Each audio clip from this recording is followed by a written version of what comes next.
नमस्कार दोस्तों, स्वागत है आप सभी का हमारे एक नई वीडियो पर। दोस्तों, आज की जो कहानी है यकीनन जब आप सुनेंगे तो आपके भी होश उड़ जाएंगे। दोस्तों, आज की हमारी सच्ची घटना की शुरुआत जो है वो उत्तर प्रदेश के मेरठ जिले से होती है। मेरठ जिले में ही एक किटोरी नाम का गांव पड़ता है और उसी गांव में रहने वाला नाथूराम। अब नाथूराम जो होता है वो उसके पास अपनी लगभग 30 एकड़ जमीन होती है और गांव का सबसे धनी जमींदार वो व्यक्ति बन चुका था। अब नाथूराम के पास पैसे और पावर दोनों में से किसी भी चीज की कोई कमी नहीं थी, क्योंकि वो बहुत ही पैसे वाला व्यक्ति होता है। लेकिन दोस्तों, जो ये नाथूराम था उसके पास इज्जत नहीं थी, कोई उसकी इज्जत नहीं किया करता था, क्योंकि वो हमेशा ही गरीब लोगों का शोषण किया करता था। नाथूराम ने अपने घेत में 2 आलीशान कमरे भी बनवा करके रखे हुए थे और इन आलीशान कमरों में हमेशा ही शराब वगैरह तैयार रखती थी। नाथूराम इन कमरों में बैठ करके रात के समय में शराब पिया करता था और गांव की खूबसूरत महिलाओं के साथ अपना वक्त बिताया करता था वहीं पर रह करके। नाथूराम के खेत में जो भी खूबसूरत महिला एक बार चली जाती थी तो फिर वो उस व्यक्ति के पैसे के बलबूते पर वो उस महिला को अपने बिस्तर तक ले जाता था। क्योंकि दोस्तों, आप सभी को ये बात पता है कि आज के समय में पैसे से हर चीज संभव हो जाती है। तो उसी तरीके से जो ये व्यक्ति था नाथूराम, ये भी अपने पैसों का, पावर का गलत इस्तेमाल किया करता था और ये पैसे के ही बल पर अपने गांव में जो भी खूबसूरत महिला इसे पसंद आ जाती थी तो फिर ये उस महिला को अपने बिस्तर तक ले आता था और फिर उनके साथ अपना वक्त बिता लिया करता था। अब जो ये नाथूराम था दोस्तों, वो जो गरीब लोग थे उनको वो कुछ पैसे देता था और पैसे देने के बाद जो उनके घर की महिलाएं होती थी मजबूर करके उनको खेत में बुला लिया करता और यही उसका काम बन गया था। अब उसके परिवार में इसका एक इकलौता बेटा भी होता है जिसका नाम सतीश होता है। लेकिन दोस्तों, जो ये सतीश था वो भी अपने पिता के ही तरह उसको ही तरह चलना फिरना, मतलब कि सारे काम करना शुरू कर देता है, क्योंकि वो भी शराब पीने का शुरू होता है। क्योंकि दोस्तों, आप सभी लोग इस बात को जानते हैं कि ज्यादातर बच्चे जो है वो अपने माता पिता से ही चीजें सीखते हैं और अब अपने पिता को देख करके वो इतना शराब की आदी हो चुका था कि वो एक पल भी शराब के बिना रह नहीं पाता था। अब सतीश हर रोज अपने दोस्तों के साथ बैठकर खेत में शराब पिया करता था और शराब की मात्रा इतनी ज्यादा बढ़ा लिया करता था कि इसके बाद वो अपने घर पर भी कई कई दिनों तक नहीं जाता था। लेकिन अगर जब भी वो घर पर आता तो फिर वो घर के सदस्यों के साथ हमेशा ही लड़ाई झगड़ा किया करता था, बहस किया करता था। अब जो सतीश था उसकी एक पत्नी भी थी दोस्तों, और जिस पत्नी के नाम पलक होता है। अब दोस्तों, जो ये पलक देवी थी वो एक ऐसी महिला थी जो कि दिखने में काफी ज्यादा खूबसूरत और सुंदर होती है। अब जो पलक थी वो हर समय अपने घर के ही कामकाज में लगी रहती थी, यानी कि वो एक हाउसवाइफ थी और इसी तरह से वो पति की हरकतों को भी नजरअंदाज कर रही थी। लेकिन फिर भी जो उसका पति था वो अपनी पत्नी को लाख समझाने के बावजूद भी एक कान से सुन के दूसरे कान से निकाल दिया करता था। और अब इसके बाद जो इसकी पत्नी होती है दोस्तों, वो अब इस घर में रहते हुए काफी ज्यादा उदास और परेशान रहने लग जाती है। कई बार पति को समझाती है और ऊपर से कई बार अकेलापन भी महसूस होता, वो इसीलिए पति को भी समझाती थी। लेकिन फिर भी पलक अपने कदम को डगमगाती नहीं है और इस परिवार में ही रहते हुए पलक के साथ इसका जो ससुर होता है दोस्तों नाथूराम, वो ऐसे ऐसे बड़े बड़े कांड करने वाला था कि जिसके बारे में दोस्तों जब आप सभी जानेंगे तो फिर आपके भी पैरों तले जमीन खिसक जाएगी और फिर आप इस चीज की कल्पना भी नहीं कर सकते हैं। आखिर दोस्तों उसने बहू के साथ क्या किया, बहू के लिए उसने क्या क्या पैंतरे आजमाए, ये जब आप जानेंगे तो आपके भी पैरों तले से जमीन खिसक जाएगी। और दोस्तों, मैं आप सभी लोगों को बता दूं कि जो नाथूराम की बहू पलक थी वो इस बात के बारे में बिल्कुल भी नहीं जानती थी कि जो उसका ससुर है वो उसके साथ कुछ ऐसा कारनामा कर सकता है। और धीरे धीरे करके ऐसे ही समय भी बीत रहा था और फिर एक ऐसा भी दिन आता है, एक ऐसी भी तारीख आती है दोस्तों जिसमें सुबह के तकरीबन 10 बजे के आसपास का समय हो रहा होता है और जो ये नाथूराम होता है उस समय अपने खेत में काम करने के लिए चला जाता है और फिर खेत में जाने के बाद वो अपने ही काम में मगन हो जाता है। लेकिन घर में जो बहू पलक होती है वो उस वक्त अकेली रह गई थी और उस वक्त वो अपने दिन भर घर के ही कामों में लगी रहती थी। लेकिन जैसे ही 2 घंटे का वक्त बीतता है तो फिर उसी समय जो ये नाथूराम होता है वो अपने खेत से अपने घर पर आ जाता है और फिर जैसे ही वो घर के अंदर प्रवेश करता है तो नाथूराम ये देखता है कि उसकी बहू पलक जो है वो कपड़े धो रही होती है और जैसे ही पलक उस समय कपड़े धो रही होती है तो फिर जो ये नाथूराम होता है दोस्तों, उसकी नजरें पलक की ही खूबसूरती पर चली जाती है। और पलक की खूबसूरती और सुंदरता को देखते हुए ये जो ससुर था वो अपने मन में ये सोचने लग जाता है कि उसकी बहू जो है वो वाकई में देखने में काफी ज्यादा खूबसूरत है। लेकिन फिर नाथूराम दूसरे पल इस बात को भी सोचता है कि उसका जो बेटा है यानी कि बहू का जो पति है वो तो अपनी पत्नी को समय ही नहीं देता है। और शायद मेरे बेटे की जो ये पत्नी है वो अपने घर में काफी ज्यादा अकेलापन महसूस करती होगी, काफी ज्यादा परेशान भी रहती होगी। और अब जब ऐसे ऐसे ख्याल इस ससुर के मन में आने शुरू होते हैं तो फिर जो ये नाथुराम होता है वो अपने मन में एक बात ठान लेता है कि अब चाहे उसे जो कुछ भी करना पड़े वो अपनी बहू को ही हासिल कर लेगा, उसको ही वो सब कुछ दे देगा। अब जैसे ही ससुर अपने मन में ये सारी बातें सोच रहा होता है तो फिर उसी समय क्या होता है कि पलक के पड़ोस में ही रहने वाली एक महिला होती है जिसका नाम रूपा होता है, वो तभी उसके घर पर आ जाती है। अब जो ये रूपा होती है वो आकर के पलक से मिलती है, उससे बैठ करके बातचीत कर लेती है और उस वक्त तक ससुर भी वहीं पर बैठा हुआ था। और फिर उसके बाद रूपा पलक से कहती है कि देख पलक, कल मैं सत्संग में जाने वाली हूँ और अगर तुझे भी मेरे साथ सत्संग में चलना है तो तू भी मेरे साथ चले चलना। और तभी दोस्तों जो ये पलक होती है ये कहती है कि मैं सत्संग में जाना बिल्कुल चाहती हूँ, लेकिन प्रॉब्लम ये है कि मुझे इसके लिए सबसे पहले तो अपने घर में अपने ससुर से इस बारे में परमिशन लेनी होगी। अब जैसे ही वो ऐसी बात कहती है तो ससुर भी उस वक्त घर में ही था और तभी जो नाथुराम होता है वो अपनी बहू से मुस्कुराते हुए कहता है कि पलक तुम जरूर जाना, मैं तुम्हें कहाँ रोकने वाला हूँ, क्योंकि वैसे भी अगर तुम सत्संग में जाओगी तो तुम्हें काफी ज्यादा अच्छा महसूस होगा, तुम्हें काफी ज्यादा बेटर फील होगा और वहां पर तुम्हें अच्छी अच्छी बातें सुनने और समझने को भी मिलेगी। अब जैसे ही ये बातें वो पलक से कहता है तो ये बात सुन करके पलक काफी ज्यादा खुश हो जाती है और पलक फिर रूपा से कहती है कि ठीक है फिर रूपा, मैं तुम्हारे साथ ही कल सत्संग में चलूंगी। और इस तरह से जो ये नाथुराम था उसी समय अपनी बहू से कहता है कि ठीक है बहू, मैं अब खेत में चला जाता हूँ और आज रात को मैं घर पर भी नहीं आ सकूंगा क्योंकि अब मैं कल सुबह ही आ पाऊंगा, क्योंकि आज मुझे खेत में कुछ काम है। और ये सारी बातें कहने के बाद उसका ससुर अपने खेत में काम काज करने के लिए चला जाता है। और खेत में जब वो जाता है तो देखता है कि उस वक्त तक उसका जो नौकर होता है वो अभी भी खेत में कामकाज कर रहा ही होता है, जिसका नाम मनोज होता है। तो फिर नाथुराम जब अपने खेत में जाता है तो सबसे पहले वो अपने आलीशान कमरे का दरवाजा खोलता है जिसमें बहुत सारी शराब रखी हुई थी और अब नाथुराम वहां से शराब उठा करके उसका सेवन करना शुरू कर देता है। और फिर नाथुराम जो होता है वो इसके बाद अपने नौकर मनोज की आवाज लगाता है। मनोज भी दौड़ा भागा इसके कमरे में आता है क्योंकि मनोज की भी सबसे जो बड़ी कमजोरी थी वो शराब ही थी और वो इस बात के बारे में उसका मालिक नाथुराम बहुत ही अच्छे से जानता था। लेकिन जब भी मनोज अपनी पत्नी से मालिक से पूछा कि मालिक आपने मुझे क्यों बुलाया, तो उसका मालिक जो है वो कहता है कि तुम मेरे पास पहले बैठो, उसके बाद मैं तुम्हें कुछ शराब वगैरह पिलाता हूँ। अब ये सुनकर के मनोज वहां पर बैठ करके उसके साथ ही बैठकर शराब का सेवन करने लगता है, यानी कि दोनों मिलकर के शराब पीने लगते हैं। लेकिन फिर उसी समय मनोज अपने मालिक से कहता है कि दरअसल साहब मुझे आपसे कुछ कहना था, मुझे पैसों की जरूरत है, मुझे 10,000 रुपए की जरूरत है क्योंकि मुझे मेरे बच्चों के लिए फीस भरनी है। लेकिन जो उसका मालिक होता है उसी समय अपने नौकर मनोज से कहता है कि देख मनोज, मैं तुझे पैसे तो दे सकता हूँ और साथ में तुझे शराब की भी बोतल दूंगा, लेकिन तुझे भी इसके बदले में मेरे लिए एक काम करना पड़ेगा। और तभी मनोज उससे पूछता है कि बताइए ना मालिक, मैं आपके लिए क्या कर सकता हूँ, मैं तो वैसे भी आपका हर कहा मानता हूँ और आपकी सेवा में हमेशा हाजिर भी रहता हूँ और आपके अलावा मेरा इस दुनिया में कोई मददगार भी नहीं है। और तभी उसका मालिक उससे कहता है कि देख मनोज, तेरे घर में तेरी खूबसूरत पत्नी रहती है जिसका नाम रीना है और मैंने उसे कई बार देखा है, वाकई में तेरी पत्नी बहुत खूबसूरत है और इसीलिए मैं ये चाहता हूँ कि आज रात की तेरी पत्नी मेरे एक बार खेत में आए और मेरे साथ आकर के वो थोड़ा वक्त बिता ले। अब जैसे ही ये बात वो मनोज से कहता है तो फिर जो ये मनोज होता है वो अपने आप में मालिक के सामने तो बिल्कुल ही चुपचाप सा हो जाता है और अब मालिक भी समझ जाता है कि शायद मनोज को ये बात जो है वो अच्छी नहीं लगी और वो मेरी बात को नहीं मानेगा।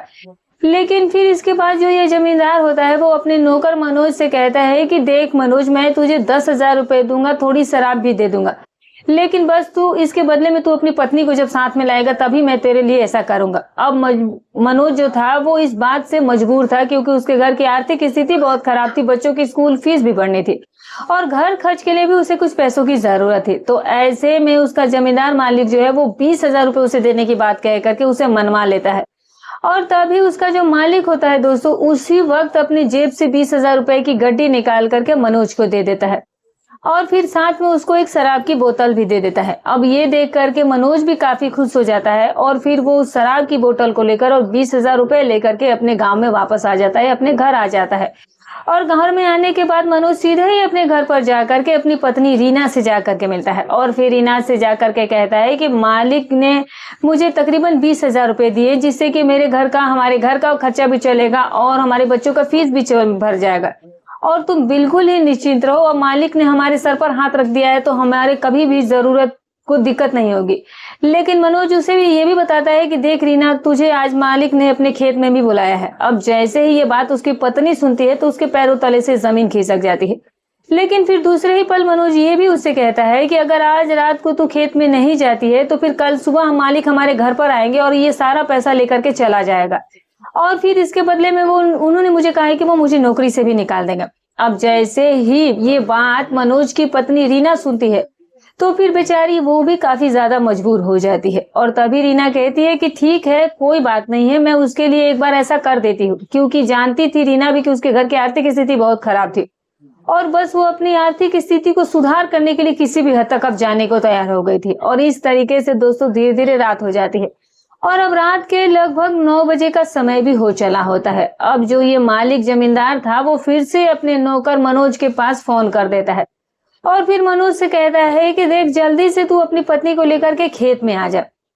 और फिर इसके बाद दोस्तों जो ये मनोज होता है वो अपनी पत्नी से कहता है कि चल मैं तुझे खेत में ले जाकर के छोड़ देता हूँ और वैसे भी हमारी ये मजबूरी है।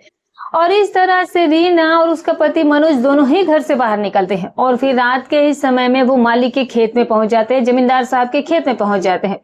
नाथूराम अपने खेत में बने कमरे के अंदर बैठ करके शराब पी रहा था और फिर अब जैसे ही उसकी नजरें मनोज की पत्नी रीना की खूबसूरती और सुंदरता पर पड़ती है तो फिर नाथूराम अपने मन में यही सोचता है कि आज उसकी कई सालों की जो इच्छा है, जो कि काफी दिनों से वो इस चीज के बारे में सोच रहा था, आज जाकर के उसकी सारी इच्छाएं पूरी हो जाएंगी। और फिर इस तरह से दोस्तों ये जो जमींदार होता है वो इस कमरे से बाहर निकलता है और सीधे ही जो मनोज होता है उसके पास जाता है और फिर मनोज से कहता है कि देख मनोज, तुझे कमरे के बाहर ही बैठ करके पहरा देना होगा। और अब इस तरह से नाथूराम इसकी पत्नी का हाथ पकड़ करके इसे कमरे के अंदर लेकर के चला जाता है और फिर जमींदार साहब इस महिला रीना से कहता है कि जाओ जाकर के कमरे का दरवाजा बंद करो। अब रीना भी मजबूर होकर के बेमन से इस कमरे का दरवाजा बंद करती है और फिर इसके बाद दोस्तों मालिक और रीना ये दोनों के बीच में गलत रिश्ते कायम होते हैं। अब भले ही रीना मजबूर थी लेकिन आखिरकार वो उसे रजामंदी दे देती है, क्योंकि वो समझ चुकी थी कि अगर वो ऐसा नहीं करेगी तो उसकी स्थिति जो है वो आर्थिक स्थिति काफी खराब हो जाएगी। और इसके बाद जो मालिक होता है वो काफी देर तक इस गलत काम को अंजाम देता है और जैसे ही उसका सारा काम खत्म होता है तो फिर वो उसी समय अपने गले से सोने की चेन निकालता है और फिर इस सोने की चेन इस महिला रीना को दे देता है, क्योंकि नाथूराम को उस दिन काफी ज्यादा अच्छा लगा था रीना के साथ वक्त बिता के। और फिर उसे कहता है कि अब तुम्हें जब भी किसी चीज की जरूरत पड़े तो तुम मुझसे बेझिझक मांग लिया करना। अब रीना को जब वो सोने की चेन मिलती है तो दोस्तों जो रीटा थी वो इस चीज से काफी ज्यादा खुश हो जाती है और फिर रीटा की खुशी का मानो कोई ठिकाना ही नहीं रह गया था। जहां पहले उसे काम पसंद नहीं आ रहा था, अब जब उसे ये चैन मिल गई थी तो वो बहुत ही ज्यादा खुश हो गई थी और ये काम करने के बाद अब उसे कोई पछतावा नहीं हो रहा था। लेकिन यहाँ पर कहीं ना कहीं रीटा की मजबूरी का फायदा उठाया गया था और इसके बाद ये जमींदार नाथूराम कहता है कि ठीक है, अब तुम अपने घर जा सकती हो, लेकिन हाँ याद रखना कि तुम्हें जब भी मैं बुलाऊं तुम मेरे घर पर आ जाना, मतलब कि जहां मैं बुलाऊं वहां पर आ जाना, चाहे मैं घर पर बुलाऊं या खेत में बुलाऊं, तुम्हें बस मेरे पास आना ही होगा।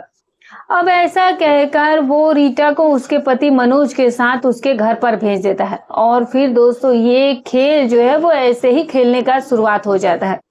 और अब मनोज भी अपनी पत्नी को लेकर के वापस से गांव में लौट जाता है। लेकिन दोस्तों जो ये नाथूराम था वो एक ऐसा चालाक व्यक्ति था जो कि थोड़ी ही देर के बाद फिर से अपने नौकर के पास फोन कर देता है और फिर नौकर मनोज से कहता है कि अब तो जब भी मेरा मन करे तू अपनी पत्नी को लेकर के मेरे पास आ जाया करना और इसके बदले में मैं तुझे काफी सारा पैसे भी दिया करूंगा और साथ में शराब भी तुझे दिया करूंगा। अब मनोज को दोस्तों जब दोनों ही चीजें मिलते हैं तो फिर वो पैसों के लिए भी हामी भर देता है और शराब के लिए भी हामी भर देता है और अपनी पत्नी के लिए भी हामी भर देता है। और फिर उसके बाद से ये सारी बातचीत जो है वो मालिक और नौकर के बीच में तय हो जाती है। लेकिन दोस्तों यही नाथूराम आगे भविष्य में चल करके इन्हीं कामों को अंजाम देते हुए अपनी बहू के साथ भी कारनामा करने वाला था, जिसके बारे में गांव का या परिवार का कोई भी व्यक्ति कुछ नहीं जानता था, बल्कि उसकी बहू और उसका पति भी कुछ नहीं जानते थे। और दोस्तों अब इसी तरीके से वो पूरी रात गुजर जाती है और अब जैसे ही अगला दिन होता है तो सुबह के तकरीबन 9 बजे का समय हो रहा होता है। अब होता क्या है दोस्तों कि घर में जो बहू पलक थी वो उस समय अपने घर के कामकाज निपटा रही थी और फिर वो अपने पूरे परिवार के लिए खाना भी बना रही थी। अब पलक का पति जो था सतीश, वो भी अब खाना खाने के बाद घर से बाहर निकल जाता है और अब घर में जो पलक देवी होती है वो अपने सारे काम काज खत्म करने के बाद अपनी पड़ोसन रूपा के पास फोन करती है और फिर रूपा से ये सारी बातें कहती है कि देख रूपा, तू जल्दी से मेरे घर पर आ जा, उसके बाद हम साथ में ही सत्संग सुनने के लिए चलेंगे। अब वहीं पर उसका ससुर भी उस वक्त बैठा हुआ था और नाथूराम भी बैठ करके ये सारी ही बातें सुन रहा होता है। अब होता क्या है दोस्तों कि जो ये पलक होती है, जब वो अपनी दोस्त से ये सारी बातें कह रही होती है, उसी समय उसकी जो सामने से दोस्त होती है रूपा जो थी, वो कुछ और ही जवाब दे देती है, क्योंकि जो उसकी दोस्त थी वो आज सत्संग में जाने के लिए उसके पास समय नहीं था, क्योंकि आज उसे कहीं और जाना था। रूपा उसे कहीं ना कहीं इस चीज के लिए मना कर देती है, कहती है कि देख आज तो मैं तेरे साथ नहीं चल पाऊंगी, क्योंकि मेरी माँ की तबीयत अचानक से खराब हो गई, तो मुझे अब आज मेरे मायके जाना होगा, क्योंकि आज उनका ऑपरेशन होना है। अब जब ऐसी बातें वो अपनी पलक दोस्त के सामने कहती है तो फिर पलक कहती है कि ठीक है, कोई बात नहीं है, एक काम करके तुम अपनी माँ के पास चली जाओ, वैसे भी तुम्हारी माँ को अभी तुम्हारी ज्यादा जरूरत है, तुम्हें उनकी सेवा जरूर करनी चाहिए।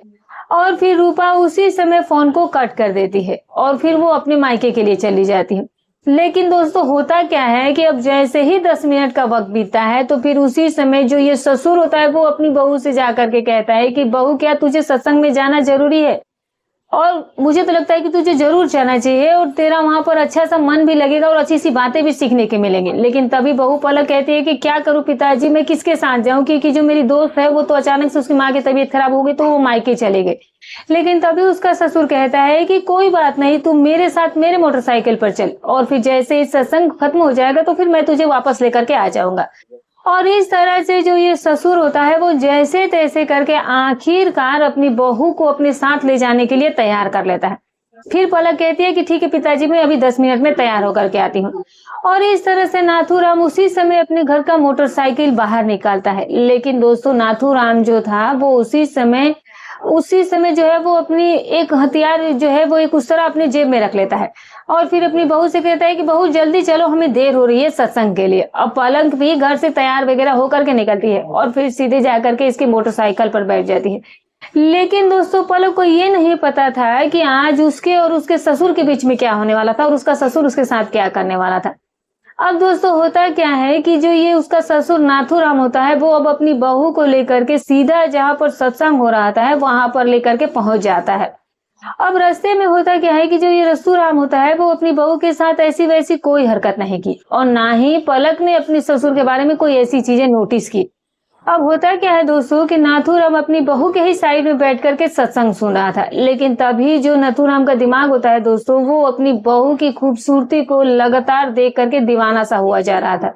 और कहीं ना कहीं उसका दिमाग खराब होने लगा था। लेकिन जो नाथूराम था उस समय तो अपनी बहू के साथ कुछ नहीं करने वाला था। तो फिर नाथूराम ने ये सोचा कि अब जब तक मेरी बहू सत्संग सुनेगी तब तक मैं ऐसा करता हूँ कि मेरी जो नौकर की पत्नी है रीता, उसे फोन करके अपने फार्म हाउस पर बुला लेता हूँ। वैसे भी यहाँ तो कुछ घंटे लगेंगे और तब तक मैं उसके साथ अपना समय बिता लेता हूँ। और अब होता क्या है दोस्तों कि जहाँ पर सत्संग हो रहा था वहां से जो इसका फार्म हाउस की दूरी होती है वो लगभग 1.5 किलोमीटर की दूरी होती है, यानी कि उसका फार्म हाउस उसके नजदीक ही था जहां पर नॉर्मल तरीके से कोई भी इंसान पैदल भी जा सकता था। अब जो ये नाथूराम होता है वो क्या करता है कि मनोज और रीटा दोनों के ही पास फोन करता है और फिर मनोज से ये कहता है कि तुम एक काम करो कि जल्दी से अपनी पत्नी को लेकर के मेरे फार्म हाउस पर पहुंच जाओ। अब दोस्तों जो ये मनोज नौकर होता है वो तो बस मालिक के फोन का इंतजार ही करता रहता था, क्योंकि इसे तो बस इसके बदले में पैसे मिल रहे थे। अब उसका मालिक उसके बदले में बहुत अच्छे खासे उसे पैसे भी दे रहा था, तो अब पैसों की वजह से उनकी आर्थिक स्थिति सुधर गई थी। तो अब जब भी नाथूराम उन्हें याद करता था तो मनोज अपनी पत्नी को तुरंत ही लेकर के उसके पास पहुंच जाया करता था। तो फिर उस वक्त दोस्तों जो ये नाथूराम होता है वो क्या करता है कि 10 मिनट का उन्हें समय देता है और फिर मनोज कहता है कि ठीक है मालिक, आप जैसा कहें, 10 से 15 मिनट में हम आपके फार्म हाउस पर बिल्कुल टाइम पर पहुंच जाएंगे।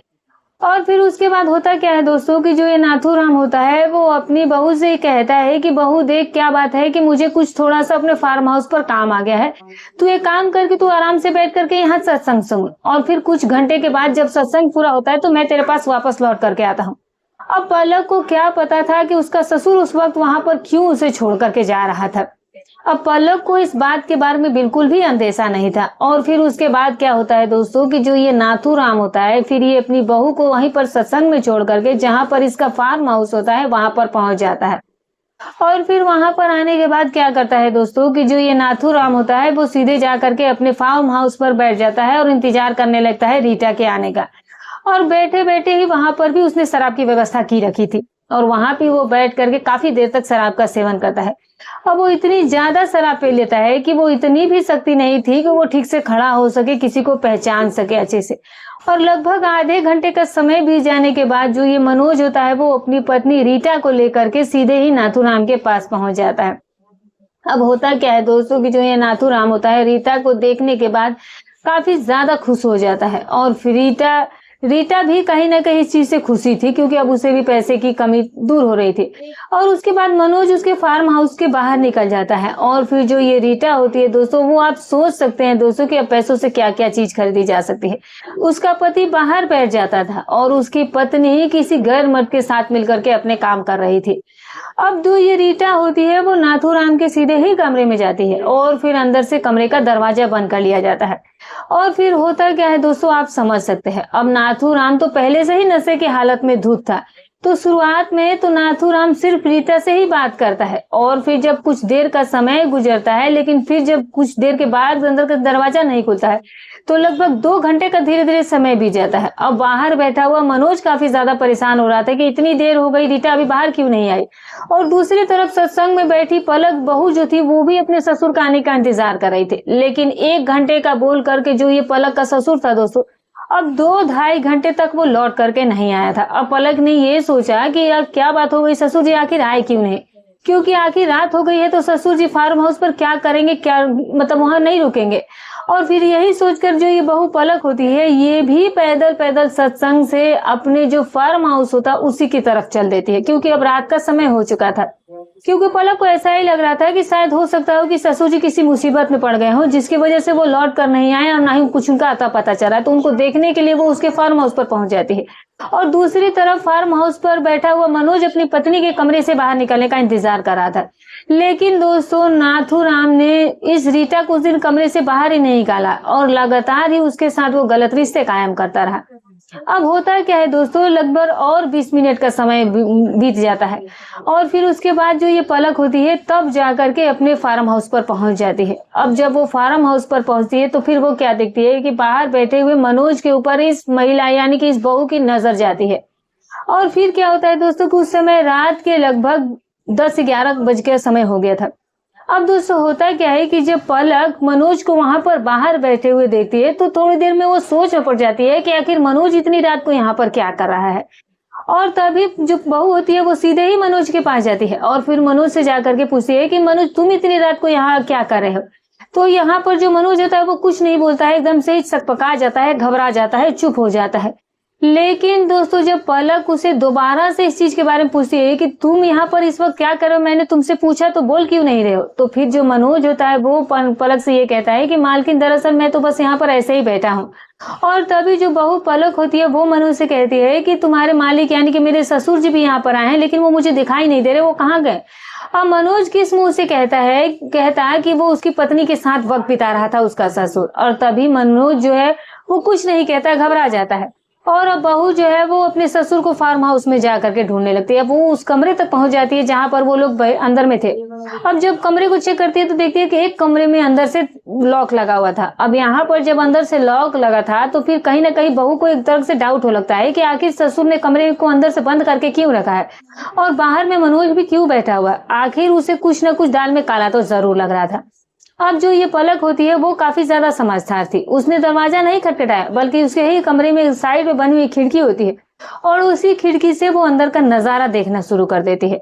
और दोस्तों होता क्या है कि जब पलक अंदर का नजारे देखती है तो फिर दोस्तों मैं आप सभी को बता दूं कि जो ये पलक होती है इसके पैरों तले से जमीन खिसक जाती है, इसके होश उड़ जाते हैं। क्योंकि जो अंदर चल रहा था वो आप सभी को पता है दोस्तों कि जो उसका ससुर था वो किसी महिला के साथ आपत्तिजनक स्थिति में उसे दिखाई देता है। अब जब पलक अपनी आंखों से अपने ससुर को वो सब कुछ करते हुए देखती है तो फिर वो सोच में पड़ जाती है और कहीं ना कहीं जो ये पलक थी इसके भी दिमाग में गलत चीजें जो है वो दौड़ना शुरू कर देती है और फिर ये भी सोचने लगती है कि यार मैं तो खुद ही अपने पति के प्यार से परेशान हूँ और मेरे ससुर का जो पूरा पूरा फायदा है वो कोई और ही महिला ले रही है, इससे तो अच्छा कि मैं ही वहां पर होती। और यहाँ पर पलक इन हालातों को देख करके खुद को रोक नहीं पाती है और साइड में आकर के दरवाजे पर जोर जोर से खटखटाना शुरू कर देती है। और तभी क्या होता है कि अंदर से जो उसका ससुर नाथूराम होता है उसे इस चीज से काफी गुस्सा आता है। उसे लगता है कि मनोज ऐसा कर रहा है और फिर वो गुस्से में आकर के जब दरवाजा खोलता है और जैसे ही वो दरवाजे के बाहर खड़ी बहू पलक को देखता है तो फिर उसका जो गुस्सा होता है वो पूरी तरीके से ही शांत हो जाता है। उसको एकदम से ही शौक लग जाता है और फिर ससुर अपनी बहू से पूछने लगता है कि बहू तुम यहाँ पर क्यों आ गई और कैसे आ गई? मैं वहां पर तो आने ही वाला था, तुम्हें आने की क्या जरूरत थी? लेकिन तभी बहू कहती है कि आप आ कैसे सकते हैं, आप तो यहाँ पर बैठकर अपनी इच्छाएं पूरी करें और ये महिला है कौन? और तभी दोस्तों जो पलक जब महिला की तरफ देखती है तो फिर मलक भी पलक को जान जाती है, पहचान जाती है कि ये तो मनोज की ही पत्नी है। और फिर उसके बाद दोस्तों जो ये रीटा होती है वो तुरंत ही उस कमरे से बाहर निकल जाती है और फिर सीधे अपने पति के पास आकर के कहने लगती है कि अब यहाँ से जितनी जल्दी हो सके निकलने में ही फायदा है। और फिर उसके बाद दोस्तों जो ये रीटा होती है वो तुरंत ही अपने पति को लेकर के वहां से निकल जाती है। अब यहाँ पर दोस्तों जो उसका ससुर नाथूराम था वो अपनी बहू के सामने नजरें झुका करके खड़ा हो गया था और फिर बहू से कहने लगता है कि बहू प्लीज मुझे माफ कर देना, तुम्हें तो पता है कि तुम्हारी सासू माँ को गए हुए कितने साल हो गए हैं